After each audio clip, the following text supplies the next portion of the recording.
ايه الاخبار؟ ازيك عامل ايه؟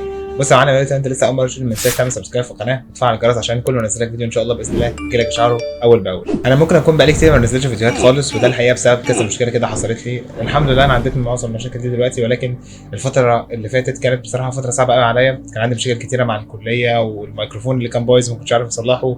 كان في كذا حوار حصل كده، فما ده ما كانش مخليني ان انا، او ده ما كانش مخليني قادر ان انا ابقى موجود على يوتيوب هنا زي ما انا كنت كتير ببقى موجود يعني. امال ازاي بس؟ ما انا هقول لك ازاي.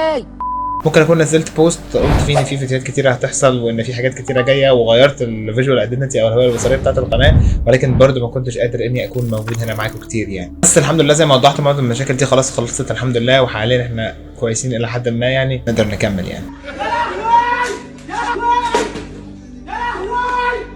واحد من اكتر فيديوهات ناجحه هنا على القناه كنا انا وانت بنتكلم عن سماعه اسمها سودو اس دي 1004، السماعه المشهوره جدا جدا اللي حققت نوعا ما نجاح يعني. والفيديو ده احنا تعبنا في التصوير بتاعه وصورناه انا وهشام صديقي من الكليه في مكان بعيد كده، وفي مكان بره او الدور كان فيه شجر وكان فيه زرع وكان فيه حاجات غريبه كده. كان صعب ان انا وهشام نقدر ان احنا الاثنين نشتغل مع بعض بحيث ان احنا نوفر سينز تقدر ان انت تتفرج على السماعه منها، وتقدر انت تشوف السماعه منها فعلا كانك ماسكها في ايدك يعني. طبعا هو مش الدرجه دي، الموضوع ده مش الدرجه دي، ولكن احنا فعلا حاولنا نركز اكتر على التفاصيل اللي موجوده جوه السماعه. والحمد لله بالنسبه لي النتيجه بتاعت الفيديو ده مش وحشه اطلاقا، بالعكس. ولسه متى بيجي لي تفاعل منكم على الفيديو ده لغايه النهارده، فالحمد لله يعني. هو الفيديو بتاع النهارده هنتكلم برضه عن سماعه بتعد الاخت الصغرى للاس دي 1004، وهي سودو اس دي 1102. فهل يا ترى هتقدر السماعه دي انها تكمل مسيره النجاح بتاعت الاس دي 1004، ولا هتفشل فشل ذريع جدا جدا ومش هتعرف تحقق اي حاجه؟ السماعه دي الوهله الاولى اللي هتشوفها فيها تنبهر من حاجتين، اولا من بساطه السماعه فعليا جايه بتصميم سيمبل وبسيط جدا جدا، وثانيا من الشياكه بتاعت السماعه. على الرغم ان تصميم السماعه زي ما اتفقنا بيعد تصميم بسيط جدا جدا، الا انه برضه شيك جدا جدا.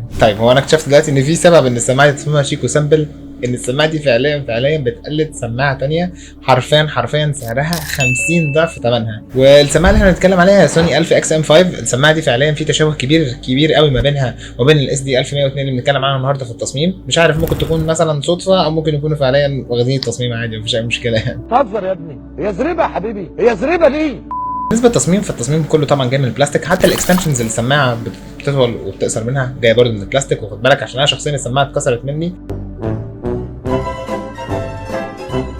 فايه خلي بالك يعني. كانت سودو يعني الودن اليمين حرفيا عليها كل حاجه، والودن الشمال جايه ساده خالص. هنبتدي اول حاجه بالزرار. عندنا 4 زرار موجودين في السماعه. اول زرار اللي هو زرار الفورورد وزرار تعليق الصوت، ثاني زرار البوز والبلاي، ثالث زرار الباكورد وتوطيط الصوت، واخيرا زرار الباور اون واوف. تحت الاربع زراير هنلاقي الاس دي كارد سلوت او الفتحه بتاعت الكارت الميموري، عشان لو انت مش حابب تنزل بالموبايل خالص ونازل جيم او حاجه، حابب تحط الكارت بتاعك الاغاني بتاعتك وتنزل في الجيم، تمام تقدر تعمل كده يعني. وانا بس عندي اعتراض على ان الموضوع ده نوعا ما تكنولوجيا قديمه شويه، فتقريبا مش موجوده حاليا، ولكن هي موجوده هنا يعني لو انت عايز تستخدمها. قدام مدخل الكارت هتلاقي اللمبه اليتيمه الوحيده اللي موجوده في السماعه، ودي بتقدر تقول لك اذا كانت السماعه بتشحن او لا، واذا كانت السماعه اصلا ديسكفربل او جاهزه انها يحصل لها كونكشن او لا. ولما برده تبقى كونكتد السماعه دي بتنور بلون ازرق، ده معناها كده انها كونكتد. تحت اللمبه على طول هنلاقي مدخل الشحن اللي اخيرا جاي بي اس بي تايب سي مش بمايكرو يو اس بي اخيرا. طبعا ده يعني تطور عظيم جدا جدا من كل السماعات حرفيا القديمه اللي كانت جايه بمايكرو يو اس بي يعني. بالنسبه للاير كابس لما هنتكلم عليها من ناحيه التصميم، فالبلاستيك بتاعها من بره بلاستيك واخد نفس الملمس بتاع بقيه السماعه، هو بلاستيك زي ما قلنا، هو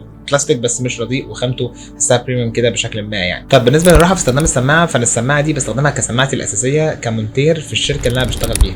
وانا بقول لك ليه ان انا بستخدمها في المونتاج، عشان فعليا معروف ان المونتاج بياخد فترات طويله جدا جدا من الشغل. السماعه ممكن تبقى على وداني لمده 6-8 ساعات، وحرفيا ما بحسش باي حاجه. السماعه وزنها خفيف مش تقيله قوي، فبتساعدك نوعا ما ان انت تقدر تلبسها فتره طويله من غير ما تحس باي حاجه من غير ما تحس باي علامه من علامات ان انت منزعج او ان انت في هم على ودانك يعني، فاهم. اوقات كتيره جدا ببقى موصلها باللابتوب او بالجهاز بتاعي اللي انا شغال عليه، وبتحرك حرفيا وبنسى انها على وداني اساسا، فاهم. ففعليا السماعه من ناحيه الراحه تاخد 10 من 10 ونجمه كده، فاهم. الاير كابس جايه من الجلد ومحشيه بفوم كده بيحتضن ودنك وما بيحسسكش باي حاجه حرفيا من اللي حواليك يعني. حرفيا انت لابس السماعه دي ومشغل اي حاجه انت مش موجود، فاهم. وفي الاير كابس الاثنين بيبقوا ماسكين بالحته اللي انت بتطول منها السماعه وتاثر منها السماعه او الاكستنشن بتاعت السماعه يعني. وزي ما اتفقنا السماعه كلها جايه تصميم بلاستيك حتى الحته دي. هنا حركه في السماعه عجباني شويه بصراحه في موضوع السلك بتاع الصوت. فالاس دي الفا 4 اللي هي السماعه اللي فاتت اللي اتكلمنا عنها كان السلك بتاع الصوت باين او اكسبوزد كده، كان حرفيا بقى خارج. لو انت السلك ده اتقطع او اتخبط منك او قفلت السماعه جامد او اي حاجه، كل سنه طيب طبعا السماعه كده خلاص باظت يعني. هم حرفيا عاملين السلك ده جروف جوه الاكستنشن، بيمشي جوه الجروف ده ما بقاش فيه اي مشاكل وبيبقى فعليا محمي وانت حتى ما تقدرش توصل له. طيب عندنا من فوق الهيد باند اللي جايه برده بملمس بلاستيكي، والمفروض بيبقى عليها من فوق اللوجو بتاع سودو بس عفى عنه الزمن يعني. وهي تحت الهيد باند بيبقى فيه حته كده من الجلد ومحشيه فوم معموله بتصميم قريب قوي من التصميم معمول بيه الايركابس، عشان انت برضه توفر لك اكبر قدر ممكن من الراحه وانت لابس السماعه. طيب اعتقد ان احنا كده اتكلمنا عن كل حاجه لها علاقه بالتصميم. نخش بقى على النقطه اللي بعدها وهي الصوت. طيب زي ما قلت لك انا بستخدم السماعه دي مينلي في المونتاج، واللي هو بتتطلب ان انت تبقى السماعه اللي معاك حتى وان كانت مش هتقدر توفر لك كواليتي عاليه، توفر لك الحاجه بصوت واضح عشان تعرف لو انت هتستخدم ساوند افكتس او تعمل ساوند ديزايننج او هتستخدم مزيكا او اي حاجه، تعرف الشكل فعليا بتاع او الافكت اللي فعليا الساوند افكت او المزيكا ده بتعمله على الفيديو بتاعك بيبقى شكله عامل ازاي. وخليني اقول لك ان في حالتي انا الكواليتي بتاعت الصوت بالنسبه لي ما كانتش احسن حاجه، ولكن هي كانت مأديه الغرض بتاعي في النقطه دي. بس لو هنتكلم بصراحه في موضوع كواليتي الصوت، فكواليتي الصوت اللي هنا مقبوله تماما.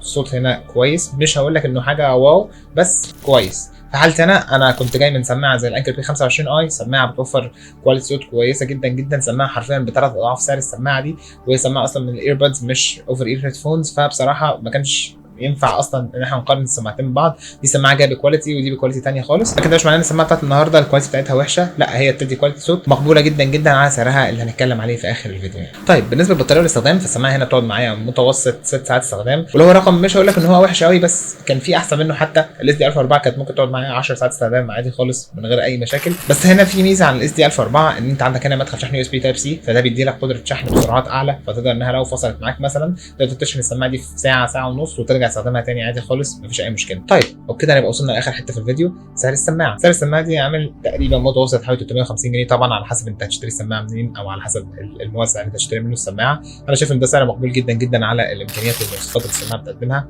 ما تعليش قوي طموحاتك قوي ان انت هنا تتعامل مع حاجه معموله بس عشان يبقى معاك حاجه تسمع عليها اغاني، حاجه يعني بريمتيف او حاجه بدائيه شويه من ناحيه الكواليتي بتاعت الصوت، ولكن بصراحه انا شايف انها مكفيه معظم احتياجاتي اللي انا بستخدم عشانها السماعه يعني. تقييمي للسماعه ككل 7/10. وما تنساش لو الفيديو ده عجبك اولا تعمل لايك طبعا، تعمل سبسكرايب في القناه وتفعل الجرس، وتكتب لي تحت في الكومنتات، لان احنا ممكن نعمل حركه خطيره كده ان احنا نجيب السماعه دي ونجيب الاس دي الفا 4 ونعمل مقارنه ما بينهم الاثنين بالظبط، ونشوف انهي فعلا احسن وانهي يستاهل فعلا ان انت تتوجه له. وبكده اكون خلصت كل اللي كنت عاوز اقوله. يا ريت لو الفيديو عجبك ما تنساش تعمل لايك للفيديو ده وتعمل سبسكرايب في القناه وتفعل زرار الجرس عشان كل ما انزل لك فيديو ان شاء الله باذن الله يجي لك اشعاره اول باول. وما تنساش برضه تتابعني على كل الاكونتس على السوشيال ميديا بتاعتي كلها، هتلاقيها موجوده تحت الفيديو في الديسكربشن. وشكرا لك جدا واشوفك الفيديو الجاي ان شاء الله.